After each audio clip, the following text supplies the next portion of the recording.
Hey guys, okay. I know it's been forever since I've done a video. It's been so long that when I sat down to do a video today, I can't even find my equipment. So I don't even know where my tripod is. Oh, I'm gonna use a plant. I'm literally gonna use that plant. Watch. Guys, it's been so long. I don't even know where to begin. Y'all are not just like subscribers to me. I feel like every time I get on here and I do a video, I'm talking to a friend. I don't know if I want to make this video about why I've been away for so long. It's only been about 2 months, but life is a journey, right? Journeying to self. I went through 2 months of just like journeying with the Lord, and just so happened during that time of me just going before him and him looking for me and me being lost, and then me trying to find him, and then me growing. And it's a journey, right? And so every week is different, but I'm back. Okay, I'm back. The Lord has rebuked me. I'm sure you guys can relate to that. So if you are in a season like that, it's a journey. Keep going down the path. Stay in God's face. Whatever you do not leave him, and he will definitely not leave you. Okay, let's go ahead and jump into this video. I want to talk about and share an experience that I had, and how the Lord has kind of shown me that my words, my own prayers, has actually hindered forward movement in my life. The things that the Lord was telling me personally about what he had for me and how he saw my future, it just seemed so big. It's not like big on like this level of what we think is big, but it just seemed like he had a lot vested in me. He was showing me things that he wanted me to do, and how he saw my future and what he's called me to do, and all of these different things. I would pray a prayer, and my prayer was like, Lord, don't give me anything I'm not ready for. Thank you for what you've called me to do, and I thank you for even seeing me fit for such a task as this, but don't give me anything I'm not ready for. Anything that would have me fall away from him, anything that would have me walk in pride and not be able to connect with people and be so high and lifted up and almighty that I could not relate to people anymore, or they couldn't relate to me. Things that are in me, the brokenness, the pride, insecurities at times, like whatever those things that he was showing me almost daily, he was kind of showing me things that that needed to come out of me. It would make me like, okay, Lord, don't give me anything I'm not ready for. And I would pray that prayer. I prayed that prayer, I am not exaggerating, probably daily. Daily he was rebuking me. Daily he was chastising and correcting me. So every time any of that stuff would happen, I would pray that prayer. Fast forward to about a month ago, I was kind of in distress. I was crying out to the Lord, and I was asking him, like, Lord, what is going on? In this situation, I was asking him about the finances. Like, the things that you've called me to do require finances. Or even like, I live for you, I love you, but hasn't the business popped off like it should have? Questions like that. Like, instantly, I heard my prayers, and they were loud in my head. I could hear myself say, Lord, don't give me anything I'm not ready for. Lord, withhold it. If I'm not ready, don't give it to me. I don't care how much I pray to you, Lord. And these are words I was saying. No matter how much I pray for it, Lord, don't give it to me if I'm not ready. And I said, okay, Daddy, yeah, I prayed those prayers and I meant it. The Holy Spirit said, who are you to tell me what to give you and when you're ready for it? He said, who are you to determine that? I was out of order by praying the prayers that I was praying.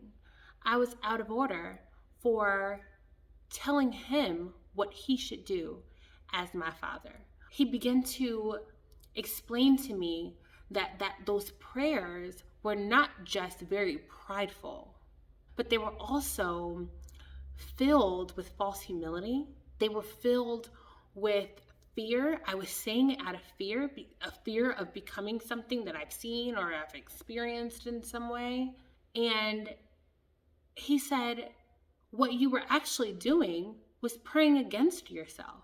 You would never be ready if it were up to you. Not only are you hindering your forward movement because according to you, you're not ready? And then according to your prayers and your faith is that you're not going to get something until you're ready. So if your faith is set on you're not going to get something until you're ready, and then you believe that you're not ready, you're never going to see the thing that you want from me. I will never be able to give it to you because I take heed to your prayers. And legally, whatever you're putting out in the atmosphere is supposed to come right back to you. It was almost like I was at war with myself. It was so surreal just hearing him minister to me this thing. And he said, and every time I tried to bless you, every time I tried to move in your life in whatever area, Satan was here at the throne accusing you that I had no right as God, I had no right to bless you because of you being in fear and you being in pride. I had no right to touch this area of your life because according to your faith, you don't want it touched because you're not ready.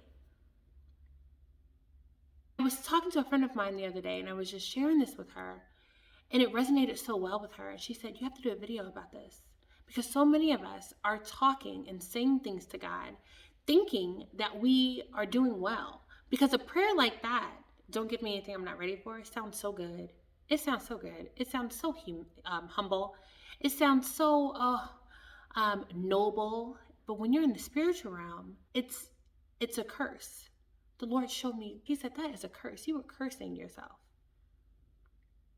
We have to be careful with our words, with our prayers to the Lord. Do not determine when you are ready. You can't.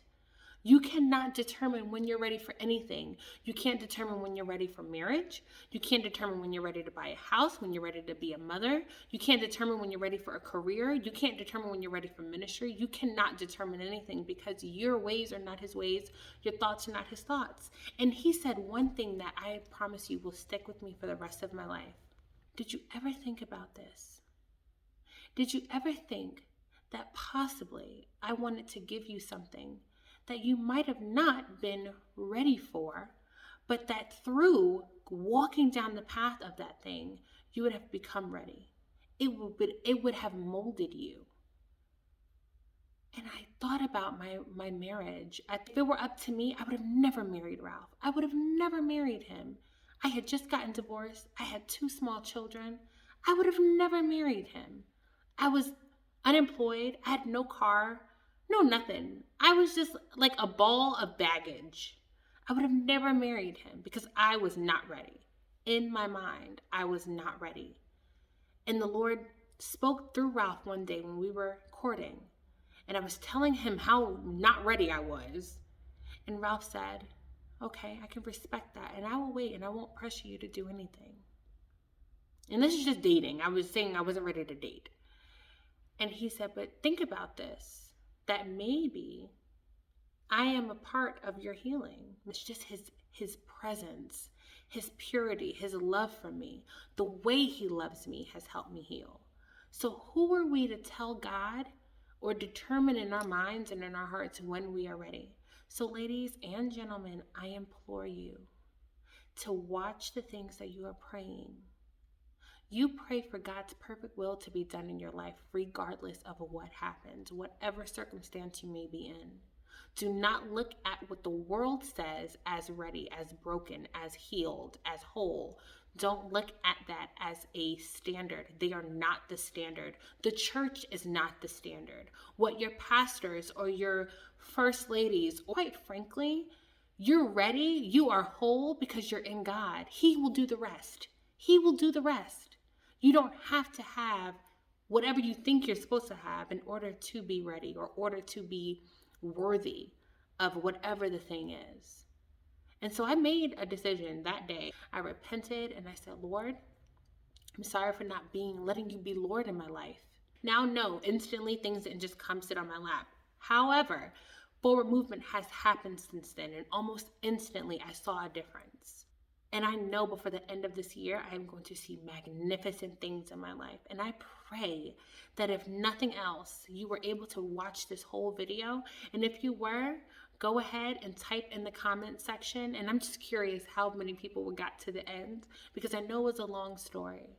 But I want you to type in the comment section, I will watch my prayers, watch my mouth, and I will let the Lord be Lord in my life. And I bet you when you make that decision and you do that, you will see a change almost instantly. I guarantee it. With that being said, I do want to go ahead and end this video. I will be posting some more videos this week, so please tap the notification bell so you'll be notified when I post. Subscribe if you like videos like this and videos like the other ones I have on the channel. Hit the like button so that more people can see this video and they can share it. And make sure you share it with anybody that you think would benefit from it. I love you so very much, and I am so happy that I'm back, and I'll see you in the next one. Bye.